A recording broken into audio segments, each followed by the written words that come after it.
Bonsoir. Bonsoir, docteur Fergeni. Bonsoir, Céline. Bonsoir, tout le monde. Bonsoir et bienvenue à tous les participants de cette première réunion scientifique en ligne. J'espère que tout le monde est en très bonne santé. Voilà, donc je me présente, Rim Charben, je suis pharmacienne, chef de service de la pharmacie médicaments spécifiques à la polyclinique de la CNSS El Amran. Je voudrais d'abord commencer par féliciter Dr Selim Urteni pour l'initiative, l'organisation, les thèmes abordés au cours de ce télécongrès. Et je voudrais aussi le remercier pour l'invitation personnelle et l'opportunité qu'il m'offre afin de pouvoir saluer ici l'ensemble du corps pharmaceutique, le remercier et dire un grand bravo à toutes ces blouses blanches du secteur du médicament qu'on oublie souvent de citer dans cette guerre contre le virus. Merci Céline donc pour ce panel et merci pour ce panel médicaments et pharmacie. Donc merci encore une fois pour cette reconnaissance en première ligne en rapport avec tout le travail qui est réalisé et tous les risques pris par les pharmaciens, acteurs incontournables du système de santé. Donc tous les pharmaciens hospitaliers, officinaux, pharmaciens de la PCT, du secteur industriel, les pharmaciens des structures officielles du ministère de la Santé. Voilà. C'est peut-être un cri de cœur corporatiste, peut-être, mais c'est un cri de cœur de reconnaissance que je partage évidemment avec tout le corps médical et paramédical de première ligne. Voilà. Donc, j'ai le plaisir de partager avec vous une présentation dans le thème et stratégie et gestion des médicaments spécifiques. Donc, en introduction, je vais présenter un peu les polycliniques, l'historique des polycliniques. Ensuite, on va voir un passage CNAM et Covid, pharmacie médicaments spécifiques et Covid, et partager quelques réflexions. Bon. Alors, les polycliniques de la CNSS sont rattachées au ministère des Affaires sociales et non au ministère de la Santé. Elles sont au nombre de 6. Elles ont vu le jour en 1980 pour la première polyclinique L'Amran. Et leur mission était de décongestionner le système de santé publique saturé au niveau de ces hôpitaux. Donc, les polycliniques vont assurer des consultations externes de médecine générale ou médecine spécialité. On a tout type de spécialités pratiquement, la cardiologie, l'endocrino, la pneumo, la dermato, la gynéco, l'ORL, tout type de spécialité. Nous avons aussi un service de médecine dentaire et stomatologie, un service de dialyse, un service de radiologie, un laboratoire d'analyse médicale, un service de dialyse et évidemment l'incontournable service pharmacie. Donc au démarrage des polycliniques, le service, il y avait un seul service pharmacie qui gérait les médicaments de la nomenclature hospitalière, médicaments prescrits par les médecins plein temps de la polyclinique, que ce soit les médecins généralistes ou nos médecins spécialistes. Mais avec l'avènement de la CNAM en 2017 et l'arrivée des médicaments spécifiques et des prises en charge, la pharmacie de la polyclinique L'Amran a été scindée en deux. La pharmacie initiale a continué à fonctionner comme d'habitude et s'est créée ce qu'on appelle la pharmacie des médicaments spécifiques qui, elle, est rattachée au service de la CNAM, au district où siègent les commissions médicales d'octroi des prises en charge. Donc, au niveau des pharmacies, des polycliniques chargées des médicaments spécifiques, nous gérons évidemment les médicaments de la nomenclature hospitalière, mais pas que. On gère en fait tous les médicaments qui font partie du panier de soins de la CNAM ou au régime de base de la CNAM. Nous gérons aussi quelques médicaments qui n'appartiennent ni à la nomenclature hospitalière ni au panier de soins. Ce sont en général des innovations qui sont accordées à titre exceptionnel au cours d'une commission qui siège au niveau du ministère des Affaires sociales qu'on appelle commission de recours. Qu'est-ce qu'on peut dire encore sur ces polycliniques? Donc, elles sont au nombre de 6, comme on a dit, mais seules 3 polycliniques sont chargées au niveau de leur pharmacie de gérer les médicaments spécifiques. C'est la polyclinique de Tunis, la polyclinique de Sousse et la polyclinique de Sfax. Elles sont reliées au district donc de Tunis. La polyclinique de Sousse est reliée au district du centre, qui gère donc tous les centres régionaux de la CNAM, du centre et du Sahel.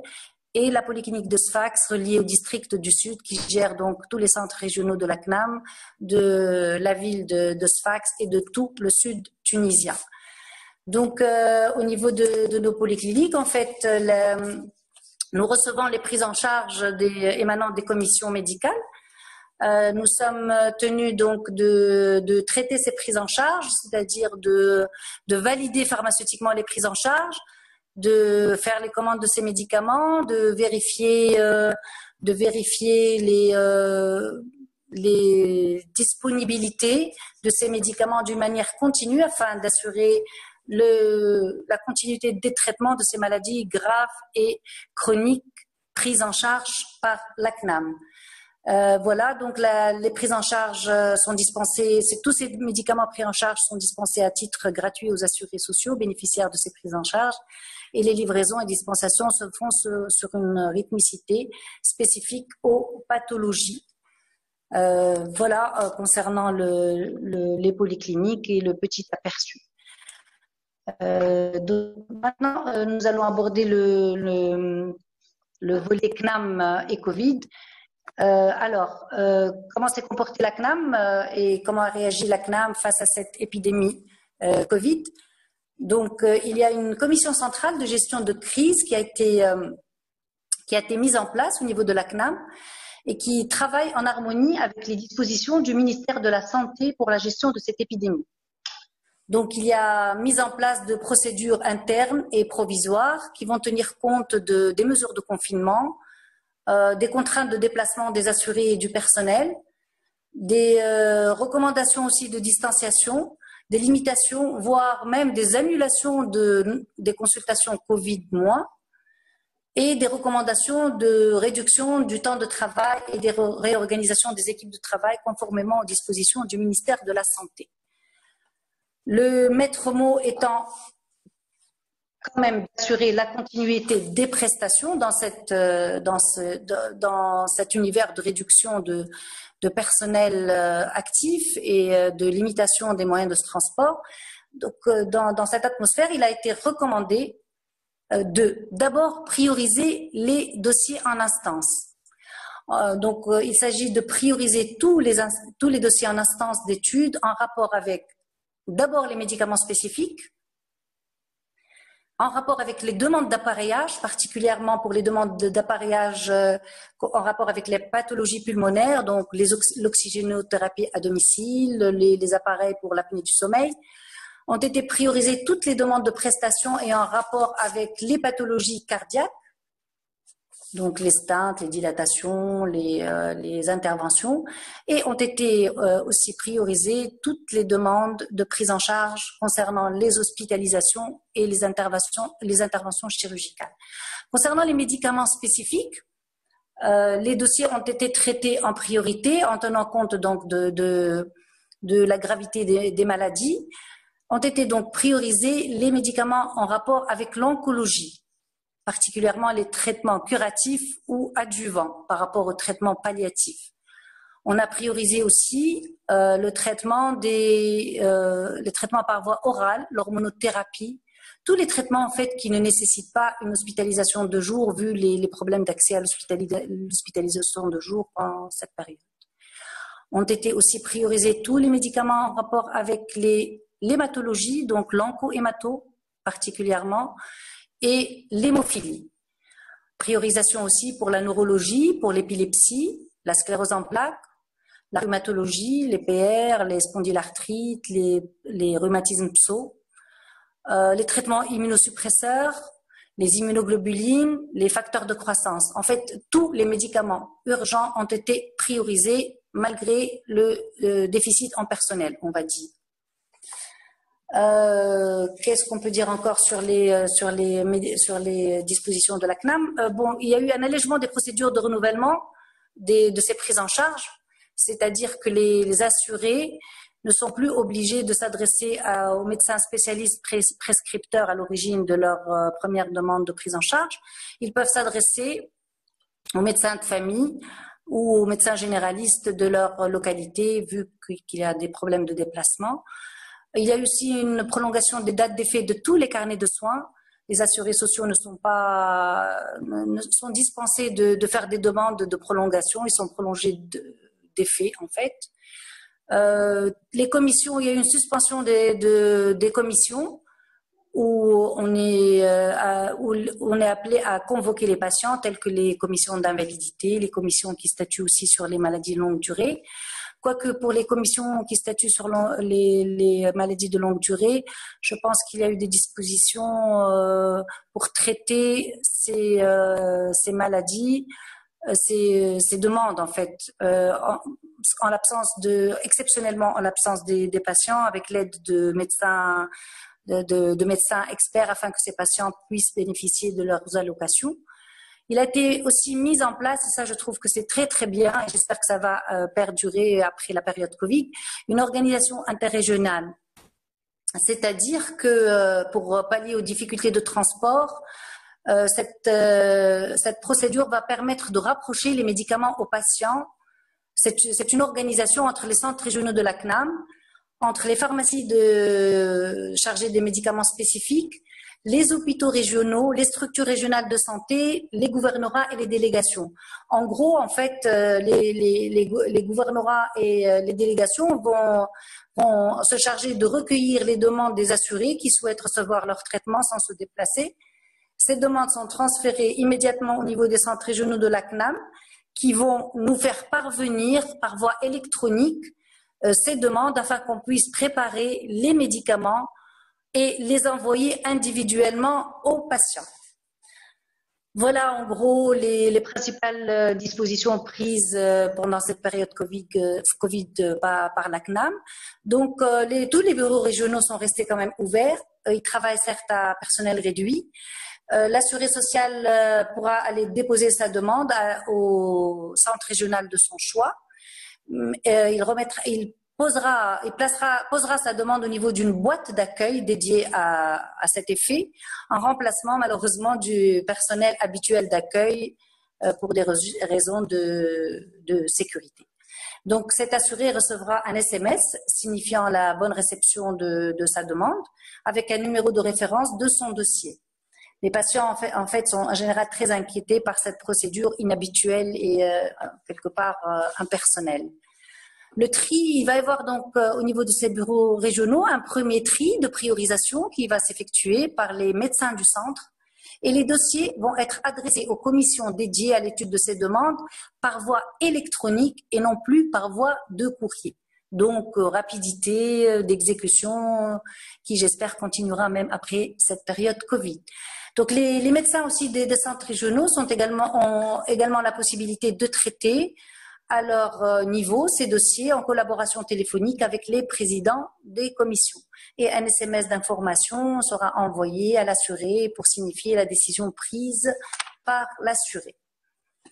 Voilà en ce qui concerne le fonctionnement de la CNAM, des bureaux de la CNAM et des commissions régionales et des dispositions de priorisation. Maintenant, concernant la pharmacie, médicaments spécifiques et Covid.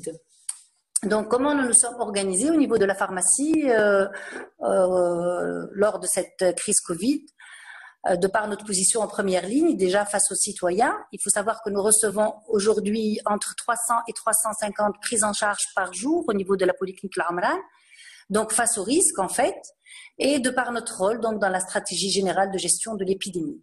Donc en fait, au niveau de la polyclinique, on a mis en place une logistique pour accueillir en sécurité le patient ou son représentant à la pharmacie. Et on a pris les précautions nécessaires pour assurer la sécurité du personnel. On verra un peu plus tard cela un peu plus loin.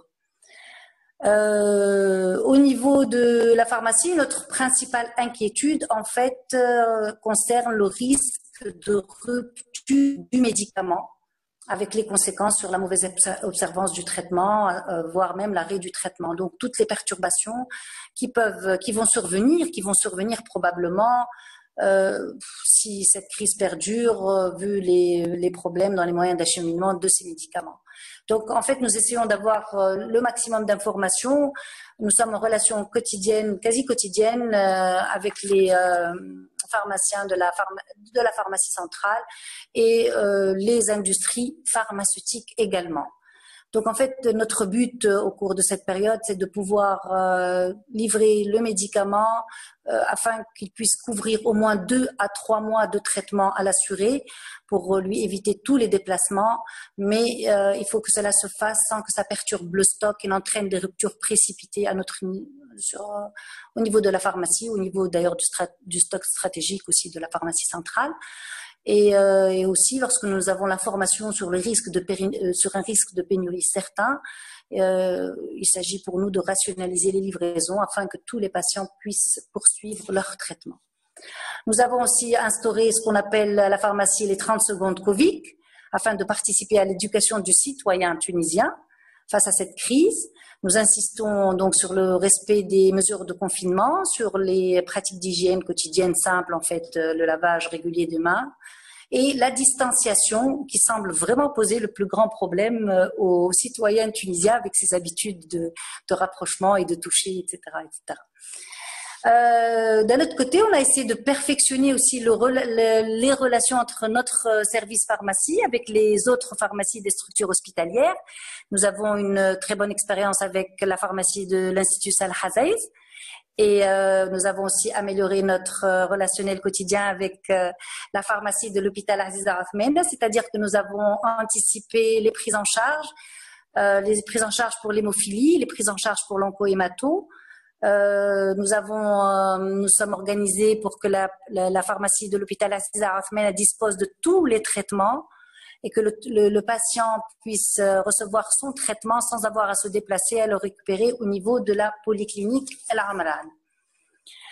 Voilà en gros les dispositions qu'on a prises. Je voudrais aussi revenir un peu sur la logistique et l'organisation du circuit du médicament.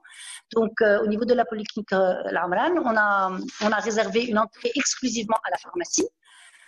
C'est-à-dire pour qu'on voulait vraiment gérer le flux du mouvement de personnes entrant et sortant dans la pharmacie et pour diminuer le risque de contagion. Donc nous avons aménagé un espace extérieur juste à l'entrée de la pharmacie, mais à l'extérieur où on a essayé de faire respecter les mesures de distanciation par des traçages au niveau du sol. On s'est fait aussi aider par le personnel responsable de la sécurité et le personnel aussi de la pharmacie. On a essayé aussi de faire un tri au préalable auprès de ces assurés ou de leurs représentants à l'extérieur, donc toujours de la pharmacie. En fait, un tri pour éviter une attente inutile si le médicament est en rupture ou si la prise en charge ne nous est pas encore parvenue. Donc, on a limité les files d'attente et on a restreint le nombre de patients en attente.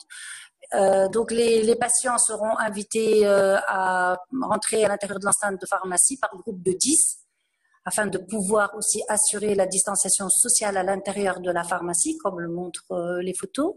Donc, un distributeur de gel hydroalcoolique est à la disposition des personnes qui entrent à l'intérieur de l'enceinte. Donc, on les oblige, en fait, sans grand problème.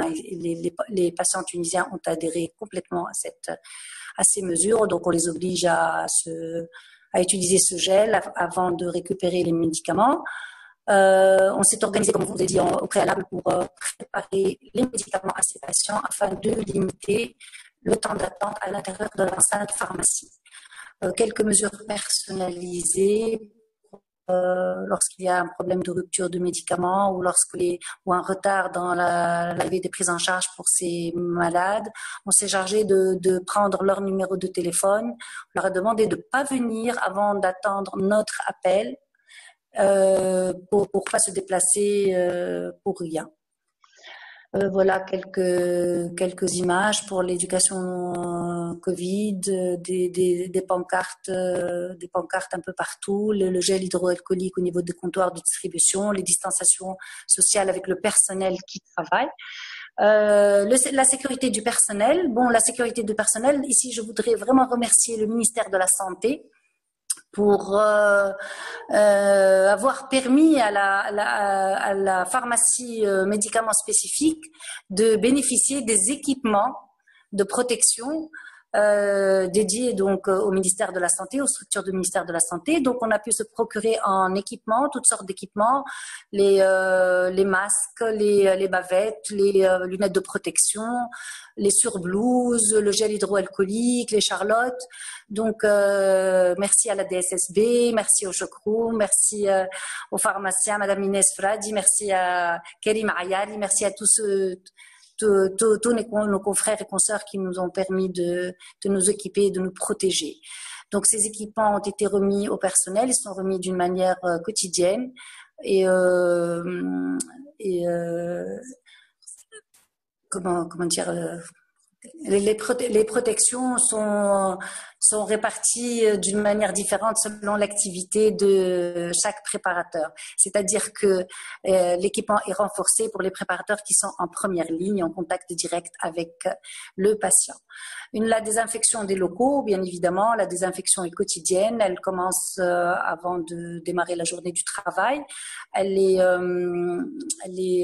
réalisée en équipe, en fait, avec l'équipe responsable du nettoyage de la polyclinique et tous les préparateurs et pharmaciens de la pharmacie sont tenus de nettoyer les locaux régulièrement toutes les 2 heures. On a eu aussi une désinfection beaucoup plus poussée par la municipalité de Tunis. On a eu droit à deux grands ménages, on va dire, au niveau de la polyclinique. Bon, on trouve ça insuffisant, mais on remercie quand même la municipalité de Tunis pour ce passage et cet effort. Concernant la réorganisation du planning de travail, au niveau du service médicaments spécifiques, nous n'avons pas suivi les recommandations du ministère de la Santé, c'est-à-dire que le personnel a travaillé en temps complet. Tout le personnel était en activité et on s'est organisé en fait en équipe de travail qui de 8 heures jusqu'à 2 heures de l'après-midi comme à l'habituel. Voilà pour les mesures prises par la pharmacie médicaments spécifiques. Je vais terminer par quelques réflexions. Donc, comme je vous ai dit tout à l'heure, donc nous traitons actuellement entre 300 et 350 dossiers jour. On a constaté une réduction du nombre de prises en charge. Nous avons l'habitude de traiter entre 400 et 450 dossiers jour. Nous pensons que cette baisse est principalement due à la baisse des consultations au niveau du secteur privé et public. Les baisses des consultations régulières pour les malades chroniques ou les consultations classiques. Je voudrais aussi ici tirer une sonnette d'alarme pour l'inquiétude des patients, pour le renouvellement de leur prise en charge. Les patients ne peuvent pas avoir accès à leur médecin traitant. Il y a une mauvaise observance évidemment conséquente et des répercussions probables sur la santé du citoyen, pour les malades chroniques, les femmes enceintes, la vaccination des enfants. Je pense que les médecins ici présents pourront parler plus longuement de ces répercussions. Notre inquiétude, réitère de nouveau l'inquiétude principale que nous avons par rapport au risque de perturbation de la disponibilité du médicament, le risque de pénurie suite aux probables perturbations du trafic aérien et maritime. Et je vous propose de partager aussi ces quelques réflexions pour la période post-Covid en tout cas, réflexion sur l'opportunité de restructuration du secteur public et de sa remise à niveau. Il a été donc clair que les faiblesses du secteur public grâce à cette crise Covid, si je peux dire, est mise à nu. Les forces aussi de ce système public. Donc peut-être qu'il va falloir repenser les budgets. Il va falloir peut-être repenser tout le process de décision, toutes les lenteurs administratives, puisqu'on a vu que tout peut fonctionner d'une manière beaucoup plus rapide par les voies modernes, électroniques, et qu'on s'arrête de fonctionner d'une manière archaïque. Notre réflexion concernant le développement de stratégies d'autonomie, donc nous ne sommes pas autonomes par rapport à beaucoup de choses. Nous devons penser à savoir retenir nos talents. Un questionnement aussi concernant la recherche et le développement de notre pays. Un questionnement aussi concernant la part du PIB alloué à la santé de notre pays. Peut-être faudrait réviser cette part de 6 ou 7%, je pense, à une part un peu plus importante de 10 ou 12%, comme pour d'autres pays ou d'autres niveaux. Et la dernière réflexion serait une réflexion pharmaco-économique à l'approche de la mise au point du traitement ou d'un vaccin contre ce virus. Questionnement sur le budget alloué par l'État pour traiter ou vacciner les citoyens tunisiens contre le SARS-CoV. Est-ce qu'il y a une réflexion de l'État? Est-ce qu'on a prévu le budget alloué pour ce traitement ou cette prévention? Et combien sommes-nous disposés en Tunisie à payer pour ces traitements et quel serait son impact sur l'enveloppe allouée aux autres médicaments? Voilà, et je vous remercie pour votre attention.